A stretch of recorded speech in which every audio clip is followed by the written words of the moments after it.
शंभूराजांना पकडून कुणी दिलं, हा पहिला भाग आहे.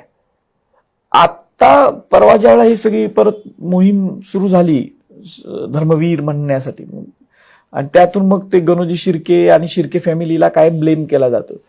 पण मी ज्यावेळेला ओरिजिनल काही कागदपत्र बघायला लागलो त्यावेळेला फ्रान्सिस मार्टिन नावाचा फ्रेंचांचा एक गव्हर्नर होता संभाजी महाराजांच्या काळातला, तो पॉंडिचेरीला असायचा. त्यानं ते डायरी लिहून ठेवली त्यावेळेच्या, मॅडम आता सुद्धा मोबाईलमध्ये आहेत. त्यानं अगदी स्पष्ट लिहून ठेवलेलं आहे, संभाजी महाराजांना पकडल्यानंतर लगेच महिन्याभरातली तिची नोंद आहे. त्याला तर कसं कळलं, राजापूर संगमेश्वरच्या जवळ राजापूर आहे, तुम्हाला माहिती आहे. त्या राजापूरला फ्रेंचांचं एक काउंटर होतं, म्हणजे वखार नव्हती पण काउंटर होतं. तिथून त्याला खबरी जायच्या स्वराज्यात काय होतं, आणि त्याने सगळं लिहून ठेवलंय.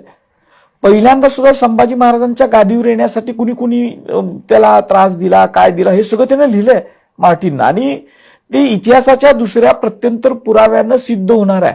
म्हणजे त्यानं लिहिलंय म्हणजे ते काउंटर पुरावे पण आहेत. तसाच एक पुरावा आहे, काउंटर पुरावे पण ह्याला सप्रमाण सिद्ध करणार आहेत त्याच्या लिखाणाला 100% आहेत. आणि एक नाही आहेत, 2-3 आहेत. म्हणजे पहिल्या याला, आणि त्यानंच जी नोंद केलेली आहे, कुठली एक नोंद केली संभाजी महाराजांना, संभाजी राजाच्याच